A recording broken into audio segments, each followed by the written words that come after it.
My daughter, McKenzie Anderson, suffered 2 years of domestic violence before her life was tragically taken. Her murder happened in slow motion through many failures of the judicial and social system, and we're still yet to reach trial. My question to the panel is, when is there going to be an inquest into the actions of judges and the judicial system for domestic violence offenders? Mark Speakman? Well, there are often inquests into individual cases. The state government's spending $18 million into inquest the recent alleged murder.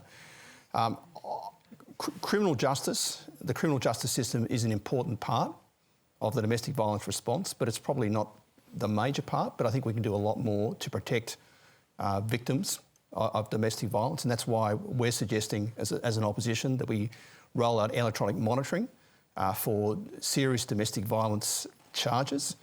We've done that for parolees and those on intensive corrections orders who've been convicted, and the evidence we got last year was that led to a 33% reduction in DV offending. It's not foolproof. You know where the offender or the accused is. You don't necessarily know what they're doing. It doesn't stop internet abuse. It doesn't stop telephone abuse. It doesn't stop tracking. It doesn't stop financial abuse. But it is a way to protect against physical harm and ultimately the worst sort of physical harm. So the justice system needs to be reviewed. That needs to be on the table. Basically, so what do you think should be on the table, the question in relation to the way the judiciary deals with these issues? Well, I think that's why we need a Royal Commission. We need a Royal Commission, not to put things on halt, not to stop, because there are some things we know we can do straight away. There's a lot of evidence. We just can't have a pause for 2 or 3 years. But I think we need that independent oversight. And you think it should be just for New South Wales, or should there be a national one? With respect to Murray, I'm disappointed there isn't going to be a federal Royal Commission apparently, but I think that would be ideal. But if it's not going to be done federally, we'd like to see one in New South Wales. Why do you think there needs to be a federal one? Because the government argues that they have the solutions and they just want to get on with it. Why do you disagree with that? Well, I don't think anyone can be absolutely sure they've got the solutions. There's an evidence base still developing on men's behaviour change programs, for example. It's still a bit of trial and error there. We don't know necessarily what works and what doesn't. I think a Royal Commission would be good to have that independent oversight, not to stop things, but have that independent oversight, and also to have the gravitas for action. We saw with the Child Abuse Royal Commission, that led to enormous action. I'm hoping with the Veteran Suicide Royal Commission, that's going to lead to enormous change. So I think the Royal Commission has that potential to have that gravitas to force action. Tabitha, I just want to go back to you because your story is just shocking and heartbreaking. I wonder how the last couple of weeks have landed on you, watching this movement. Yeah, it's been horrible. And to watch the recent murder in Forbes of Molly, her case was almost identical to my daughter's. And obviously I can't talk much about mine because it's still an active case. But I met with Mark 2 years ago and he was condescending and dismissive of me in the meeting when I did raise that there were major failures in the judicial system. And one of his answers, without giving details, was, how violent was it? You know, so your words don't mean a lot to me.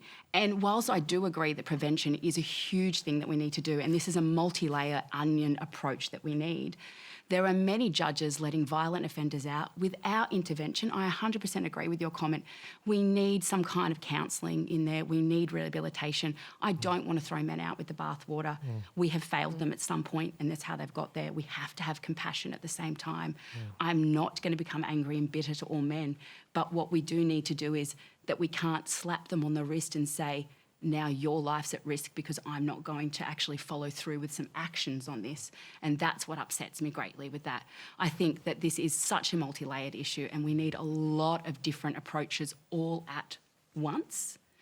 But the judicial system plays a huge role in it and we have to do better. OK, Mark, obviously this was not a positive interaction for Tabitha. Do you remember it? I do. I remember Tabitha coming to my office. If I was condescending, I apologise. I'm not trauma-informed. I do my best, but obviously, you know, in many cases it's not good enough. Tabitha? I think, you know, obviously you've led a very privileged male life and you did the best you could in that situation, but I think you need to get much more informed. But do you think all politicians do? As you're watching the nation and this unfold, what are your reflections? Yeah, I think there is a lot of privilege involved in a lot of politicians' lives and, you know, and I'm sure I walked with that privilege before I had to walk into this disaster as well. Unfortunately, I'm living this life and I'm seeing the failures firsthand. And unfortunately, through my experiences, I've met lots of other families in the same situations as me, and we unfortunately tell very similar stories. And that's the really sad thing, is that Molly's story isn't a new story. It's the same story as Mackenzie's 2 years ago, and nothing changed. And Mackenzie's story isn't a new story. It's the same story as 2 years before that, and 2 years before that, and 2 years before that. We're not making change, and that's what's really sad, because I don't want to see other families experience the trauma that I have, and my friends and my family.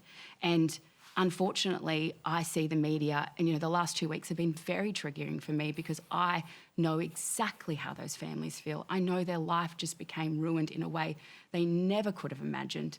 And unfortunately, I know I might turn on the television tomorrow and the same thing, and the same thing, and the same thing.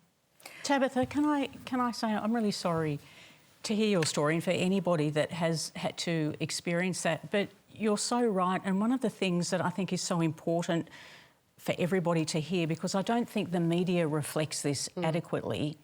This whole of system and the compassion element, we've seen that numerous times in recent events, but it's always downplayed in the media, and it ends up becoming heavily politicised, which is just incredibly triggering for everybody who's experienced something like that. And I know I do some work as an ambassador for the Chapel Foundation, which has to do with homeless youth. And most of the homeless youth, there's tens of thousands on the street because of domestic violence at home.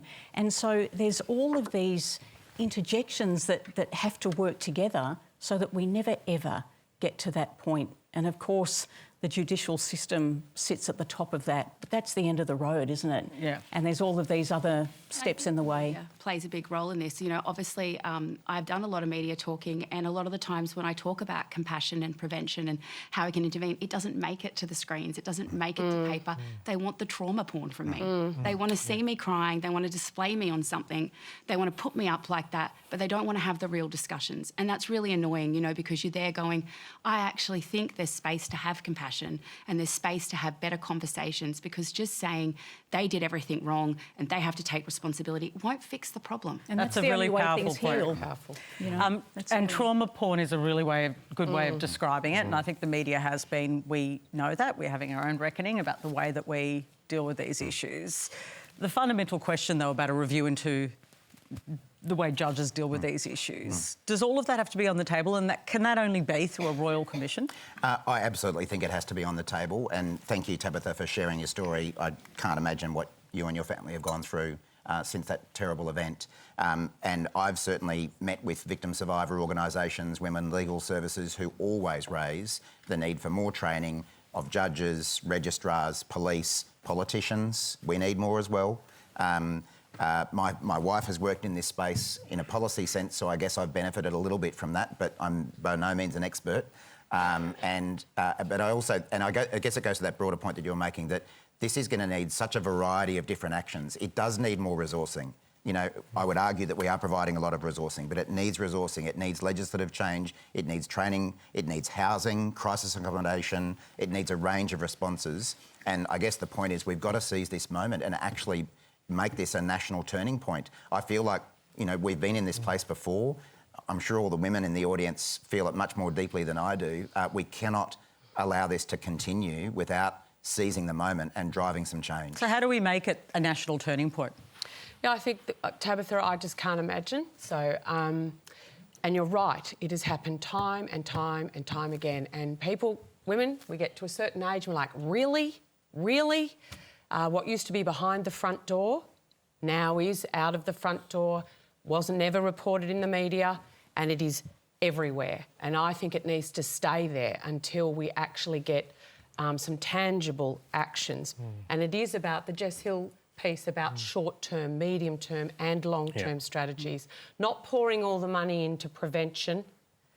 How am I getting help tonight or this week or next week? And can we stop the motherhood statements? I hate the word motherhood statement because it assumes something's wrong with mothers. But, yeah, you're right. The blanket you're right. We should ban that. But yes, absolutely. We need to change in and 50 it's cultural. years. Well, of course it's cultural, and that's going to take decades. So I hope I've raised my sons to not do this, and I hope we're all raising our sons and our daughters to be good men and women and not to throw masculinity out, because it is a powerful force for good in this world. And I would hate my sons to think that's a bad thing, but it has to be exercised appropriately and responsibly. Yep. Instead of maybe spending another $300 million on a Royal Commission that will just go to lawyers, can I suggest a few other ways we could spend it? Yeah? And we get that money immediately out, because we're seeing just this increase in demand on all the frontline services that are there, on refuges. I know we are investing in them, but we've got to clear a lot of the red tape, because the sector is crying out. They're crying out and they are stretched to capacity. And the stories and the women who are coming into those services, the stories they tell, are stories no one should ever have to tell. No. And so, you know, let's make sure we get where it's needed first. Can We're I gonna just comment keep this- on yeah. the regional piece? Because I know we're in Sydney, but if you are out in the regions, who's doing the bail? Who's the registrar on the weekend? Where is the service? It's 200 kilometres away.